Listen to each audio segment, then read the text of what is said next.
প্রিয় ভাইয়ের আমার, সালাম হচ্ছে অনেক বড় ভ্রাতৃত্ব বন্ধনের বিশাল এক দোয়া।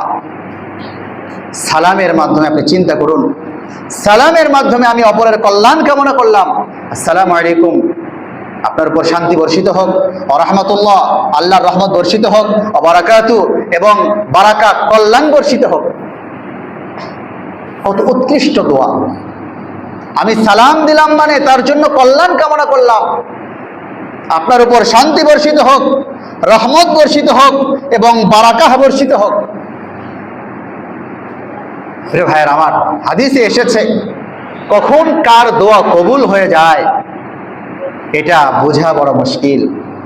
এজন্য সালাম যে আমাকে কেউ করলেন এটাও কিন্তু এক প্রকার দোয়া। সে আমার জন্য কল্যাণের দোয়া করলেন, আমার জন্য বারাকার দোয়া করলেন, আমার জন্য রহমতের দোয়া করলেন। যদি তার জবানের এই বাক্য সঙ্গে সঙ্গে কবুল হয়ে যায় তাহলে আল্লাহ পাক রব্বুল আলামিনের কাছে আমি রহমত প্রাপ্ত হয়ে গেলাম। এজন্য মারুফ আল কারখি রাহিমাহুল্লাহ, তার ব্যাপারে ঘটনা এসেছে। জুনায়েদ বাগদাদি রহমতুল্লাহি আলাইহির শায়েখের শায়েখ, পীরের পীর, দাদা পীর জুনায়েদ বাগদাদি রহমতুল্লাহি আলাইহির শায়েখ ছিলেন হযরতে সিররি সিকতি রাহিমাহুল্লাহ, তার শায়েখ ছিলেন মারুফ আল কারখি রাহিমাহুল্লাহ। জগৎ বিখ্যাত আলেম ছিলেন, বুজুর্গ ছিলেন, আল্লাহ ওয়ালা ছিলেন। মারুফ আল কারখি রাহিমাহুল্লাহ সেলুনে চুল কাটার জন্য গেলেন, নাপিত তার চুলগুলো কেটে দেয়। মারুফ কারখি রাহিমাহুল্লাহর জবান বন্ধ হয় না, জবানে জিকির চালিয়ে যাচ্ছিলেন। নাপিত দেখে বলে, হুজুর অল্প সময়ের জন্য আপনার জবানটা মেহেরবানি করে বন্ধ করুন, আমার কাজে সমস্যা হচ্ছে। মারুফ আল কারখি রাহিমাহুল্লাহ বলেন, বেটা তুমি তোমার কাজ করো, আমাকে আমার কাজ করতে দাও। আমি জিকির করি, আমার কাজ আমাকে করতে দাও, তোমার চুল কাটা তোমার কাজ তুমি করো। বিখ্যাত বুজুর্গ ছিলেন মারুফ আল কারখি রাহিমাহুল্লাহ। সাথীদেরকে সঙ্গে নিয়ে সফরে যাচ্ছেন।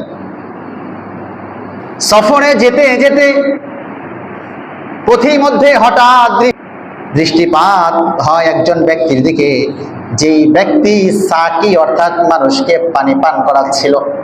রাস্তার মোড়ে বসে মানুষকে পানি পান করাচ্ছে, গরমের দিন যারা তৃষ্ণার্ত তাদেরকে পানি পান করাচ্ছে এবং একথা বলছিল, আমার পানি যারা পান করবে আল্লাহ তোমাদের উপর রহমত বর্ষণ করুন, আমি তোমাদের জন্য পানির ব্যবস্থা করেছি, আমার পানি যদি পান করো আমি তোমাদের জন্য কল্যাণের দোয়া করছি, আমার পানি যারা পান করবে আল্লাহ তাআলা তাদের উপর রহমত কল্যাণ বর্ষণ করুন। মারুফ আল কারখি রাহিমাহুল্লাহ আস্তে আস্তে কাছে গেছেন, যাওয়ার পরে ওই ব্যক্তিকে গিয়ে বলে, ঠিক আছে তোমার পানি দাও, আমি একটু পান করি। মারুফ কারখি রাহিমাহুল্লাহ তার কাছ থেকে পানি নিয়ে পানি পান করলেন। সাথী সঙ্গীরা বলেন, শায়েখ আপনি তো রোজা রেখেছিলেন, তাহলে আপনি পানি পান করে রোজা ভেঙে দিলেন। আপনি রোজা রেখেছিলেন তাহলে পানি পান করলেন যে? মারুফ আল কারখি রাহিমাহুল্লাহ বলেন, শোনো, আমি তো রোজা রেখেছি নফল রোজা ভেঙে দিলাম, পরবর্তী সময় আদায় করতে পারবো, কিন্তু ওই ব্যক্তি যে কল্যাণের দোয়া করছিল, আমার পানি যারা পান করবে তাদের উপর আল্লাহ পাক রব্বুল আলামিন রহমত এবং কল্যাণ বর্ষণ করুন, হতে পারে তার দোয়া যদি কবুল হয়ে যায়, এই জন্য আমি আমার রোজা ভেঙে দিয়ে তার পানি পান করলাম।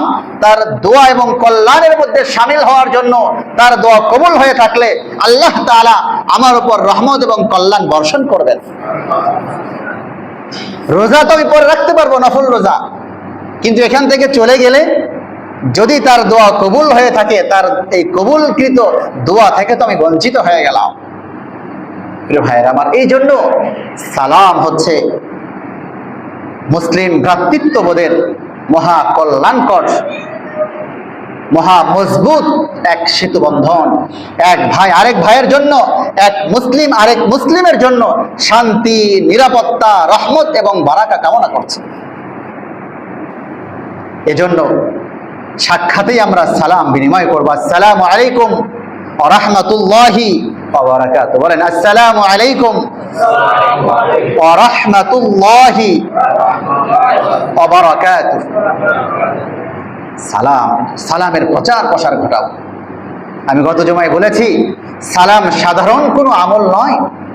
যেহেতু সালাম নামক এই আমল জান্নাত থেকে এসেছে, সর্বপ্রথম মানব সাইয়েদনা আদম আলাইহিস সালামের মাধ্যমে যেহেতু আল্লাহ পাক রব্বুল আলামিন সালামের এই বিধানের প্রচার প্রসার ঘটিয়েছেন, এটা চালু করেছেন, সূচনা করেছেন। আল্লাহ তাআলা আমাদের পারস্পরিক সালামের এই অভিবাদন, পরস্পরকে বেশি বেশি সালাম প্রদানের তৌফিক দান করুন। সকলে চিল্লায় বলি আমিন।